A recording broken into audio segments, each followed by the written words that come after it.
Today we are discussing chapter 11 entitled The Universal Form and text 15, 16 and 17.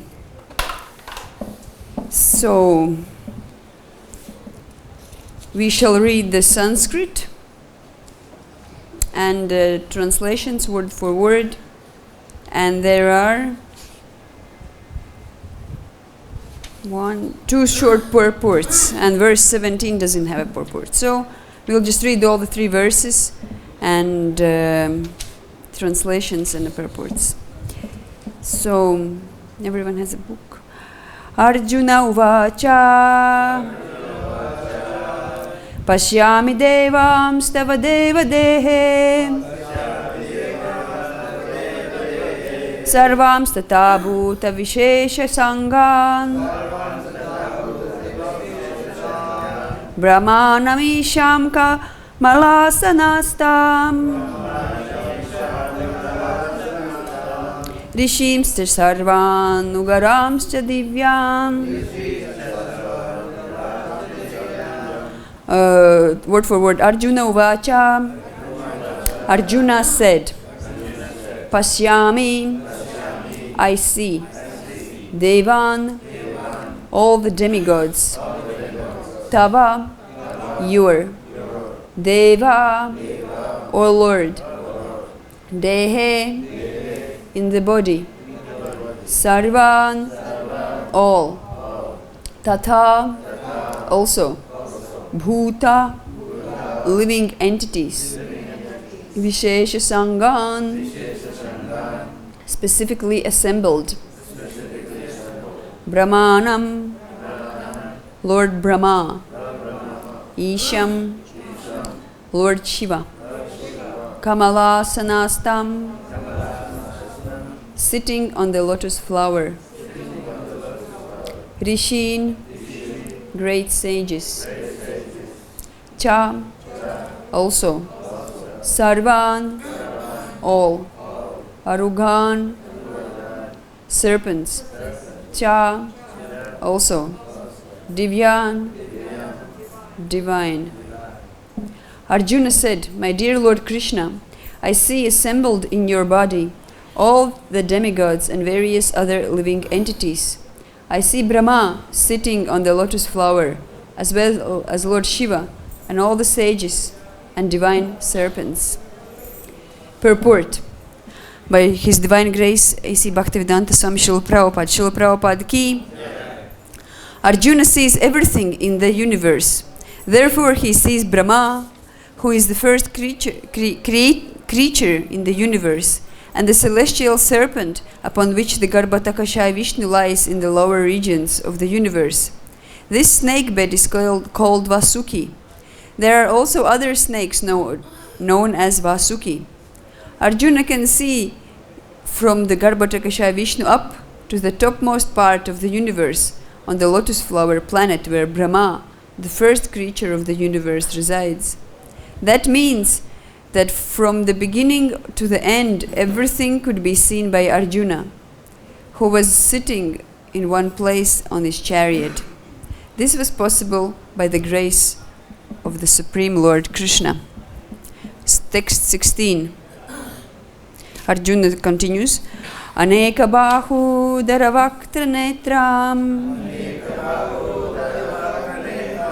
Pashyami tvam sarvata ntarupam Nantam namadhyam napunastavadim Pashyami vishveshvara vishvarupa. Word for word. Aneka, many. Bahu, arms. Udara, bellies. Vaktra, mouth. Netram, eyes. Pashyami, I see. Tvam, you. Sarvataha, on all sides. Anantarupam, unlimited form. Na, antam, no end. na madhyam, no middle, no punaha, nor again, tava, your, adim, beginning, pashyami, I see, Vishvaishvara, O Lord of the universe, Vishvarupa, in the form of the universe. Translation and purport by His Divine Grace A.C. Bhaktivinoda Swami Prabhupada Ki Jai.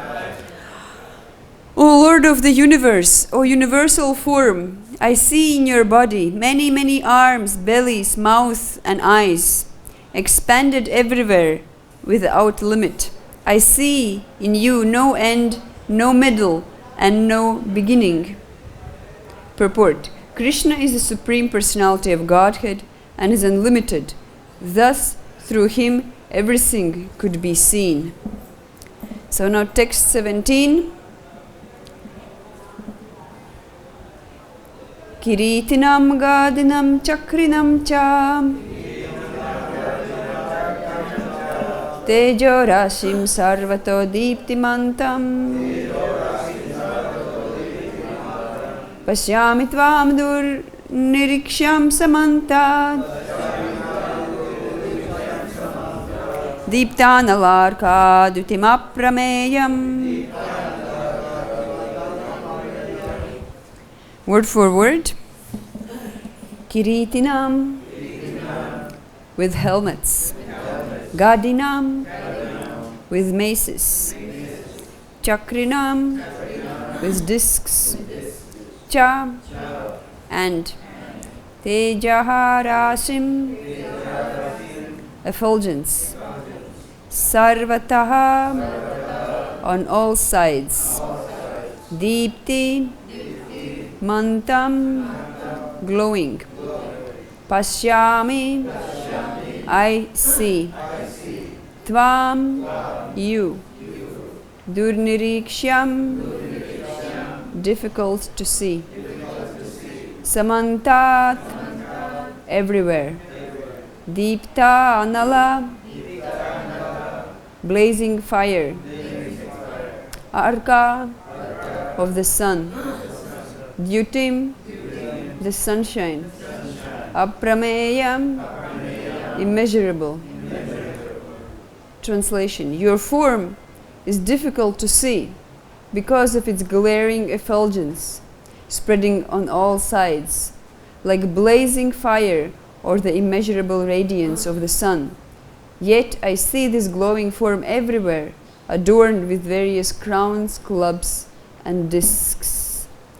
Om Agyanatimirandasya Gyananjana Shalakaya Chakshurunmilitam Yena Tasmai Shri Gurave Namaha Shri Chaitanya Manobishtam Staptitam Yena Bhutale Svayam Rupa Kadamayam Dadati Svapadantikam Vandeham Shri Guru Shri Yutapada Kamalam Shri Guru Vaishnavamscha Shri Rupam Sagrajatam Sahagana Raghunatan Vitam Tam Sajivam Sadvaitam Savadutam Parijana Sahitam Krishna Chaitanya Devam Shri Radha Krishna Padan Sahagana Lalita Shri Vishakan Vitamscha E Krishna Karuna Sindhu Dinabandhu Jagatpate Gopesha Gopika Kanta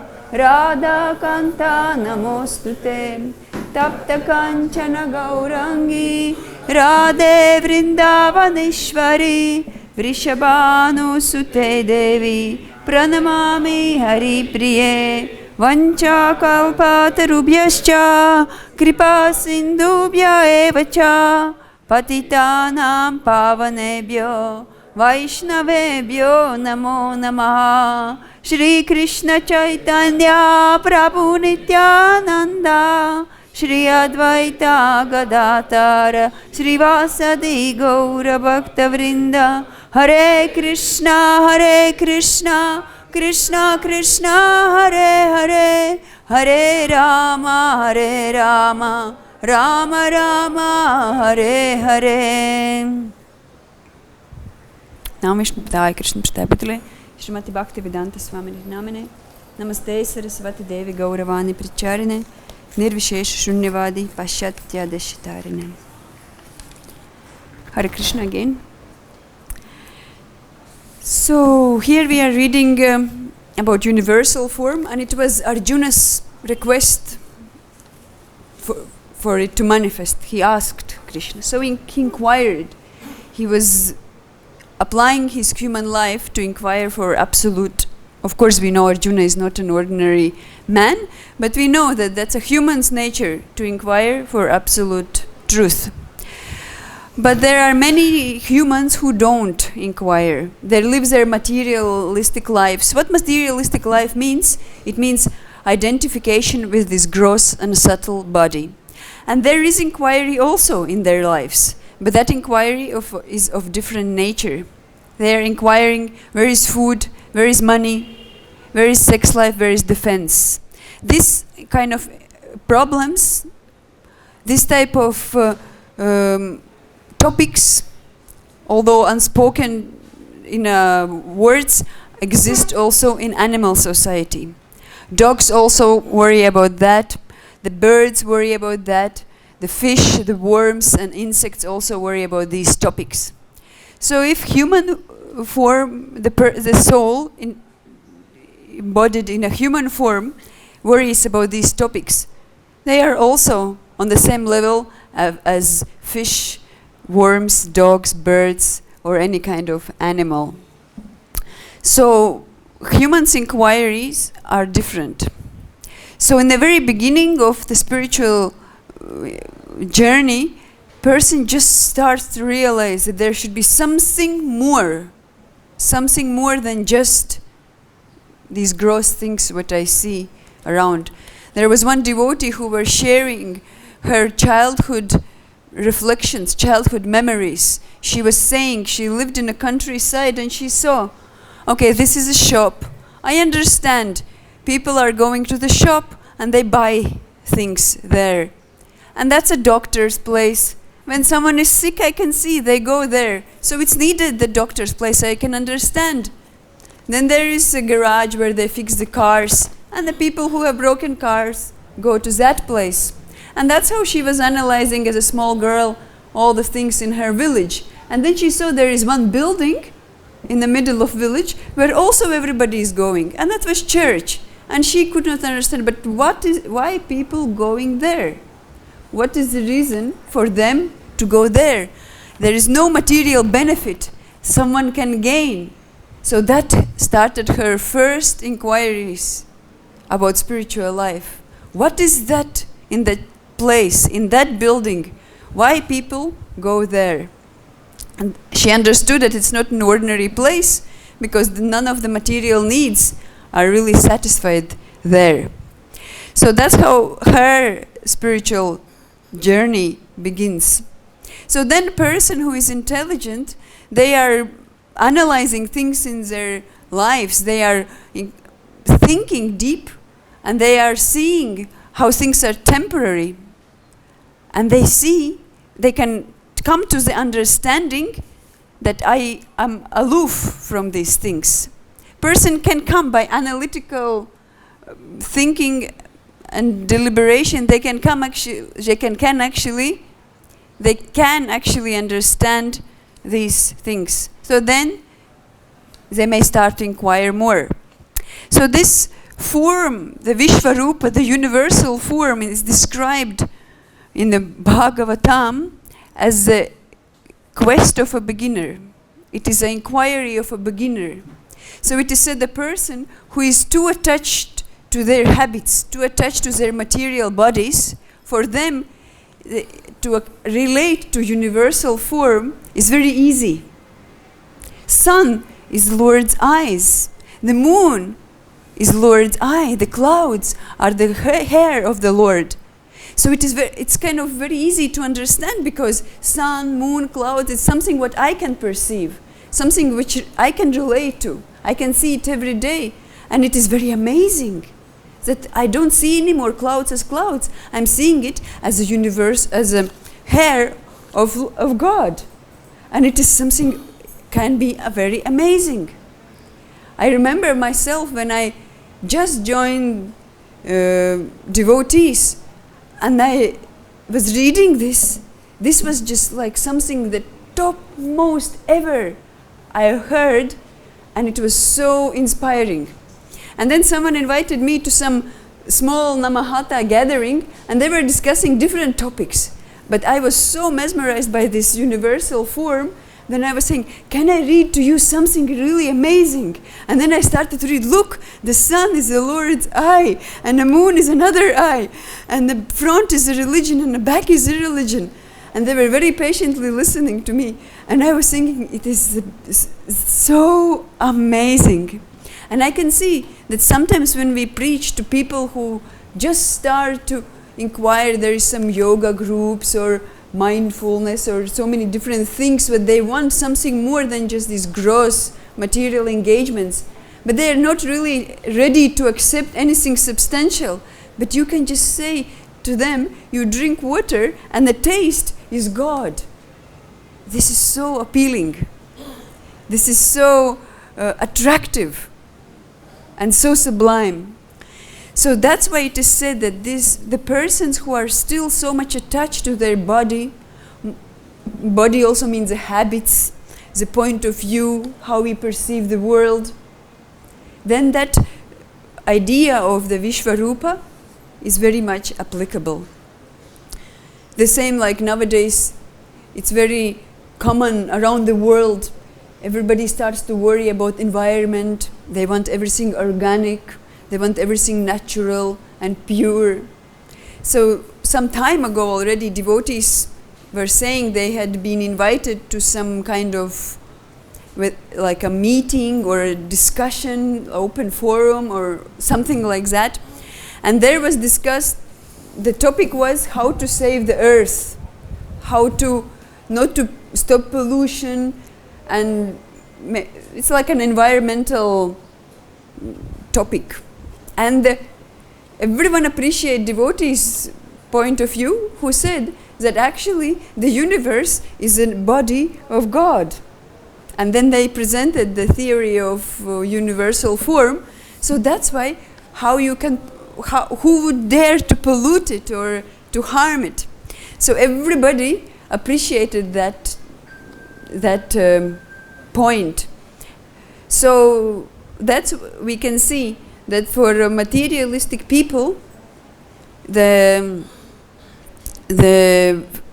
aspect of universal form is very easy to understand, because they can understand that from their own false ego, from their own identification of what they are. I am human, this planet is my planet, these trees are my trees, we don't cut the trees, we keep the water clean. So like that, basically it is only materialistic ideas, the full conception, identification with this gross matter. But there is a way how they can see Lord in it. If we start to talk to them about Goloka Vrindavan, they may not be able to appreciate, although it's not necessarily like that. By the mercy of pure devotee, even that is possible. I was saying another day, like sometimes we hear the Srila Prabhupada's disciples, when they speak, they say, and Prabhupada told that Krishna is God and God is a person and he is bluish and a peacock feather and a flute, and it made so much sense. But actually, if we really analyze, it doesn't make any sense. You know, how is the God blue with peacock? Why he has to? So for a logic of materialistic person, it doesn't make any sense. But for those devotees, made sense. Why? Because they surrendered to pure devotee and they got all that mercy and they could understand. So in this situation, when the pure devotee is present, by his mercy, everything is possible. So like that, and although here Arjuna is seeing that universal form, And he himself asked for it. Later on, he says, okay, enough is enough. Now, back to normal. Please, I want to see you, actually. Even here in the verse 17, he says, it's very difficult to see you, very difficult. But when we talk about Krishna, Shyama Sundar Krishna, what we hear, I want millions of eyes to see you. I want millions of ears to hear about you. That's Shyam Sundar Krishna. But universal form, oh, so difficult. Okay, now finished. Stop it. Yeah. So this is, we can see already the difference. So then Krishna appeared in his four-armed form. So this is a form in Vaikuntha, what devotees of Narayan see and worship. But that even is not fully satisfactory. What to speak of Brahma Jyoti, which is considered like a spiritual suicide to be joined, merged into Brahma Jyoti. Even Narayan, the four-arm formed, is not fully satisfactory. We can see it is in the case of Gopakumar, who attained that perfection, the realm of Vaikuntha, but he wasn't fully satisfied. He was yearning for something else. Then we see also, yes, and Arjuna, even after seeing four-armed form, he still wants to see his friend, who is Krishna, Arjuna Krishna. He wants to see that friend. But there is more to it. Like there is in one of the classes, Srila Prabhupada says, I like to repeat this point because it is so, it's a small detail, but it's very important to us, Gaudiya Vaishnavas.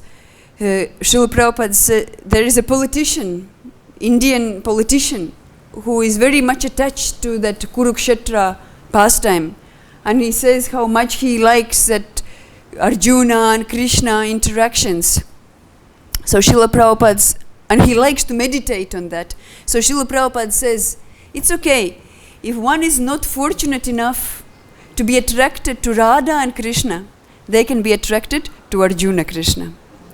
So Krishna is Krishna, but still there is a gradation and there is varieties. And these varieties are, in fact, in rasa. In Tattva, Krishna is Supreme Personality of Godhead.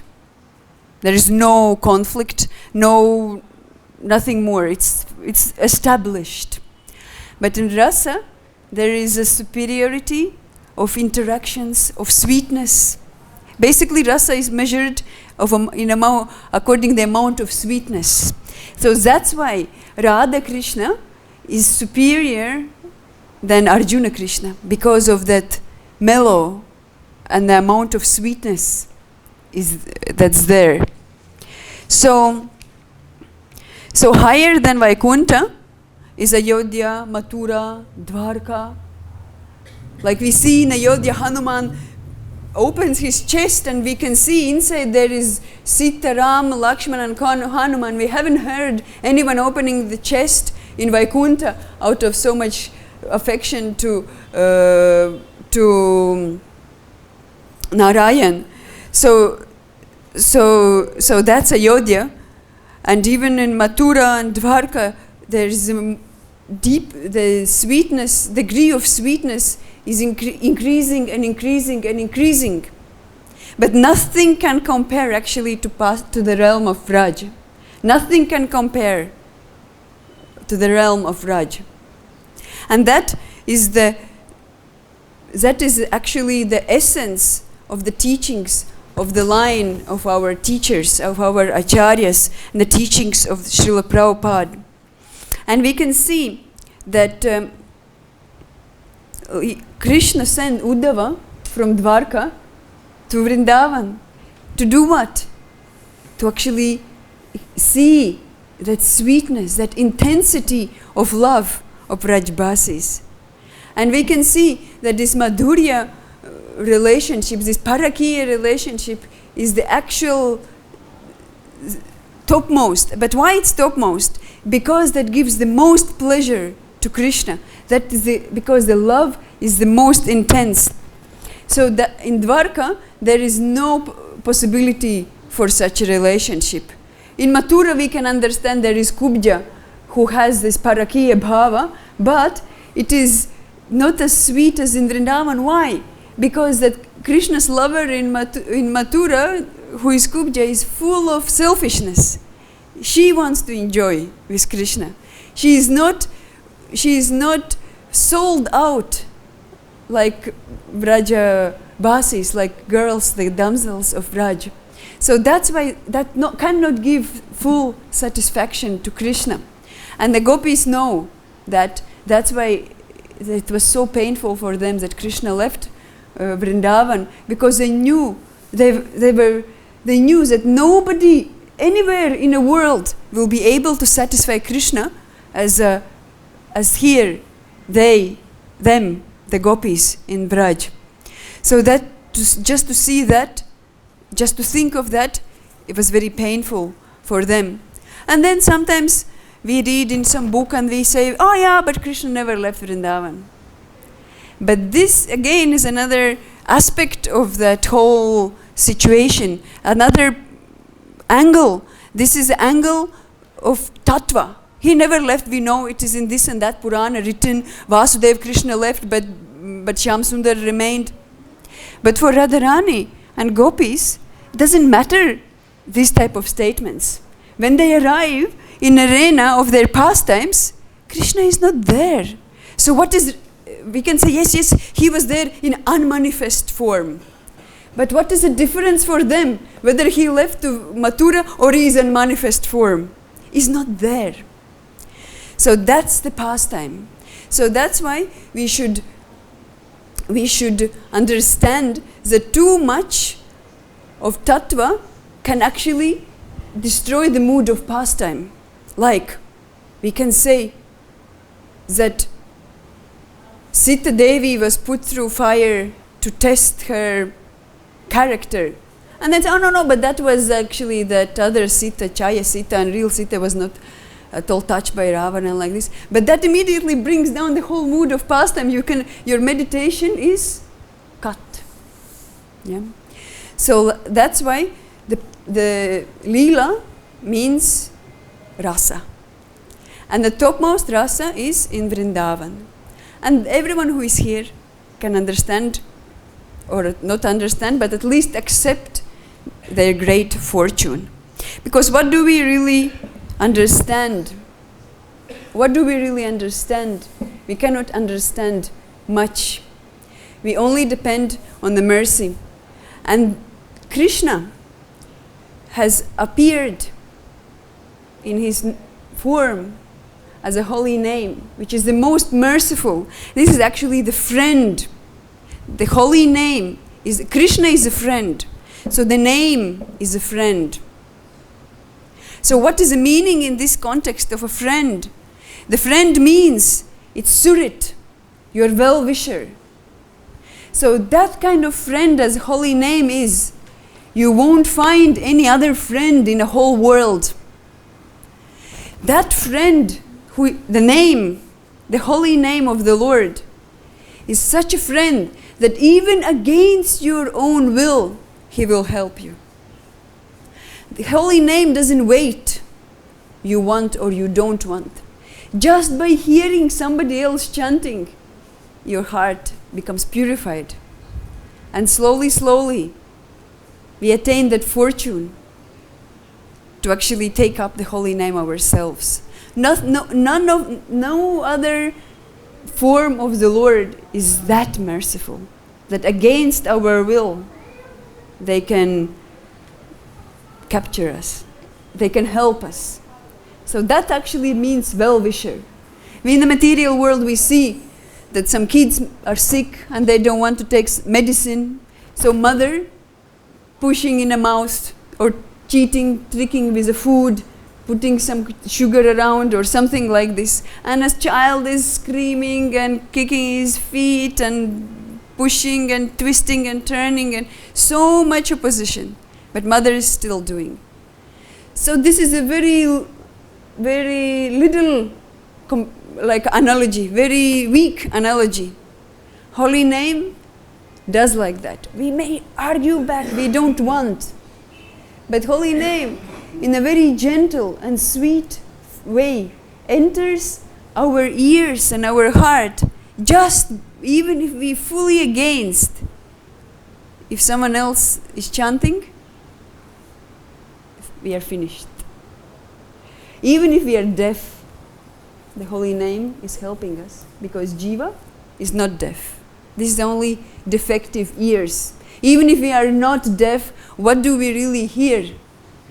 What do we really hear with these ears? We cannot hear actually nothing.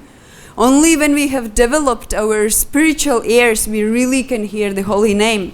That way it's said that real chanting starts from when person is liberated. So that's how we can understand the journey from the materialistic consciousness to through Virat Rupa inquiry, and then reach the highest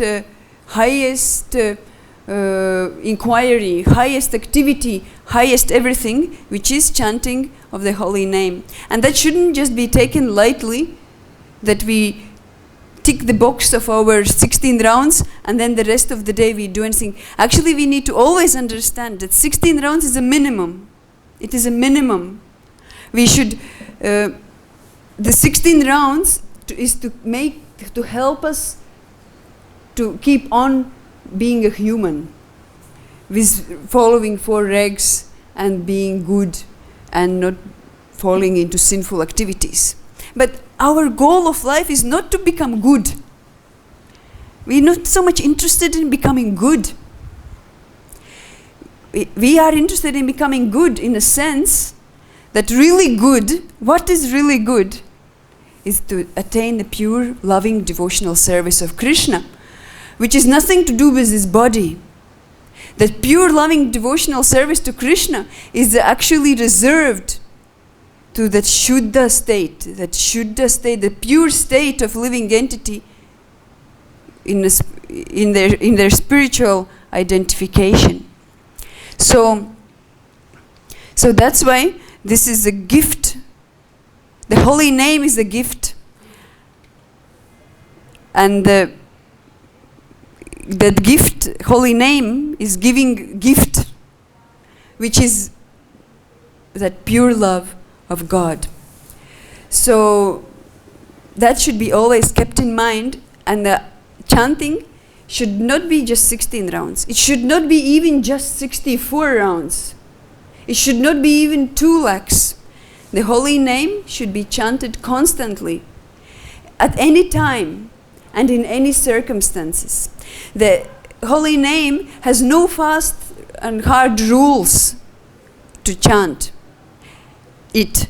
But it doesn't mean that, okay, I can just finish my 16 rounds at 11 o'clock at night because there is no hard and fast rules. It means that you can chant it anytime, anywhere, and under any circumstances. 24 hours a day. It is said that you can chant it while you pass stool. You can chant while eating. You can chant while sleeping. What to speak, chanting while dancing. That is the best way. So whenever we hear actually kirtan, that should be naturally understood that we should dance with hands up in the air, because it described by Lochandas Thakur that the hands in the air during Sankirtan are the oars to cross the ocean of material existence. That's what is described. And the captain is Guru, as we know, but instead of Vedas being the favorable winds, the favorable winds is the holy name. The boat is a holy name, and the wind is that prema, that not, even if you know prema, that feeling in the heart, and the hands are the oars. So now we know what to do when we hear the holy name being chanted loudly. Then we should raise our arms and cross this ocean of material existence. Hare Krishna, Krishna Krishna, Hare Hare, Hare Rama, Rama Rama, Hare Hare. Jai Srila Prabhupada ki jai. Harinam Sankirtan ki jai. Vrindavan Dham ki jai. Is there any comments, corrections, or additions? Yeah, I have a question. Hare Krishna. Same word. You recited 3 slokas, 2 of them had purports, 1 of them didn't. How come you recited 3 slokas? That was on my given schedule.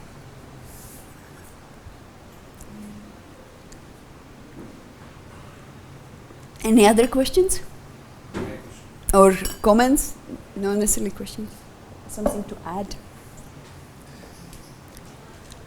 As you were giving example of a small girl seeing between things. You see, in the West before, nobody, many saintly person came, but nobody could give them perfect way of spiritual life. They got some spiritual life, way of spiritual life, but that was not proper. But when Prabhupada came there in the West, he gave this holy name to people. And they were attractive to Prabhupada and they thought that we are heading to some right destination. So from there we can understand that Prabhupada, he came to the West and he gave benefit to others. Because if Prabhupada had never been to West and no Western devotees would have knew about Krishna and about Bhagavad-Gita. So this is the mercy of Prabhupada that he has given us this opportunity to understand that what is Krishna and how well we should surrender, what we should do in our life. Not like the animals you are speaking, like mating, defending in these things. So this opportunity is given to us by Prabhupada, and this opportunity is given to particular person, not to everyone.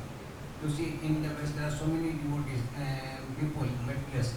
They are not interested. Even in your family, my family, anybody's family, they are not interested. Why only you and I am interested? Because our maybe some previous karmas are good. That's why we are being attracted. Otherwise, my family is not interested. My parents are not interested. My children are not interested. Why only in particular you and me? This is because of our previous karma. So we should understand that previous karmas are there. So now whatever karma we are doing in this life will help in the next life.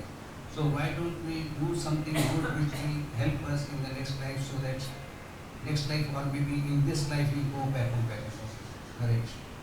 Yeah, actually it's not necessarily to wait till next life.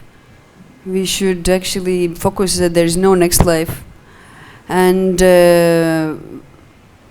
even with our family, the best thing to do for our family is to become pure devotee. So then they will also get immense benefit. Like we heard in the pastime of Sarvabhauma Bhattacharya, that his son-in-law Amoga was very offensive to Lord Chaitanya. Thus he got leprosy. And Sarvabhauma Bhattacharya, he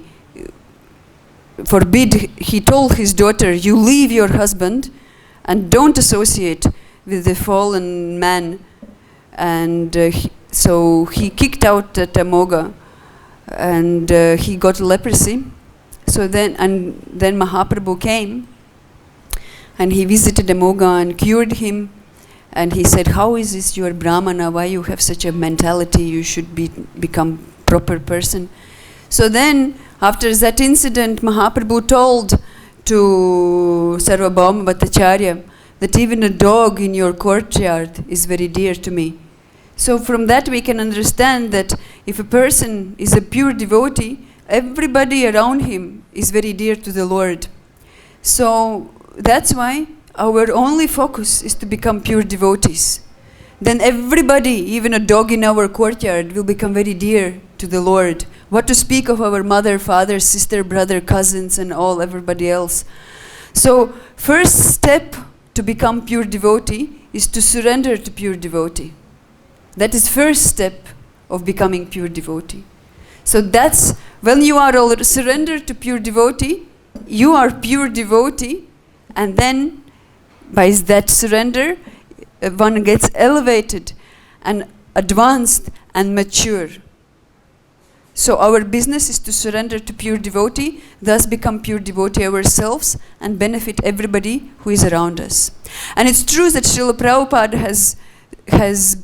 has given the perfect knowledge in a perfect way, as the way nobody else could do it.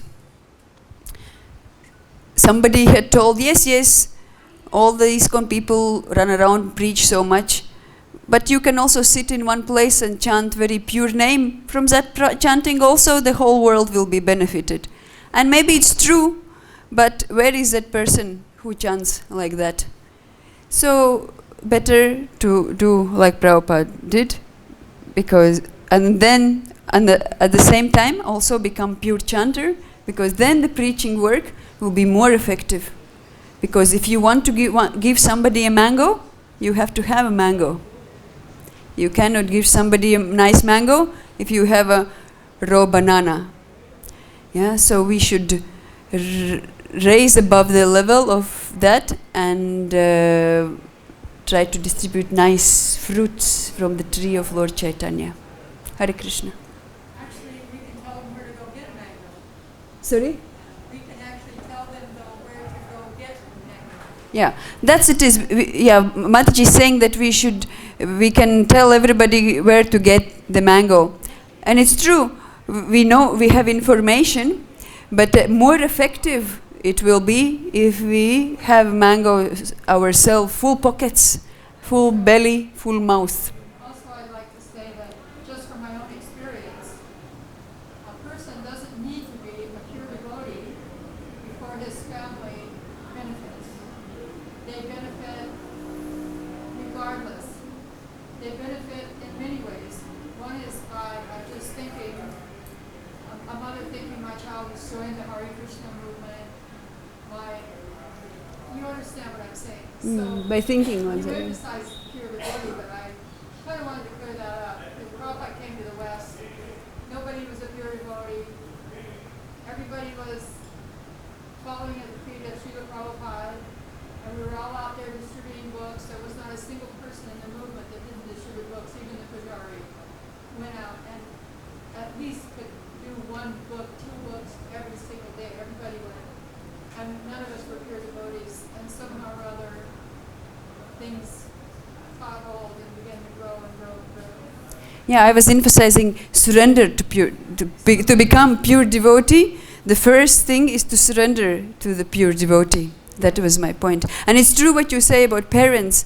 Like, my mother is not at all a devotee. She actually doesn't like devotees, but she came to visit me here in Vrindavan. And just yesterday or day before I was talking to her, and she says, I remember India every Thursday because on our TV there is a program about India, and there are two men from our country travel in India, film and show, and every Thursday without fail I watch that program, and even I can recognize few places where we were and visiting them. So I remember India every Thursday. so like that I was thinking, oh, this is very nice. That's the mercy of God. Yeah. And my mother, I was fortunate enough to take care of her the last 8 years of her life. I was fortunate enough to take care of my mother the last 8 years of her life. And she was very resentful at first of becoming a vegetarian, but then at the last of her life she was bragging about being a vegetarian and giving others advice on how to become a vegetarian. And she was, whenever we would do kirtan or something, she'd wave her hands in the air and she would say, let's take it to the streets. This is coming from my husband and myself and the devotees that we knew, and I doubt very much that we would be qualified to be called pure devotees, but we certainly have 100% faith in Srila Prabhupada, and his mission here is not complete, but Krishna will fulfill every single one of Srila Prabhupada's desires by the mercy of Krishna. All of these pure souls and impure souls will help Srila Prabhupada to fulfill his desires. Yes, it's a like what I meant by saying pure devotee, that if one has fully surrendered to a pure person, full surrender means the mind is absorbed, the activities are just based on that person's instructions, advices, and suggestions, then there is no, that means that is a like beginning stage. It's not the we may not be advanced devotees, but we may be pure devotees if our motive is only to follow Srila Prabhupada. In whatever capacity we can understand, we may not even understand the depths of his teachings. We may not be able, we may not be capable, but because our surrender is there, things will be revealed in our lives. Like how lucky we are. We are very fortunate. Hare Krishna.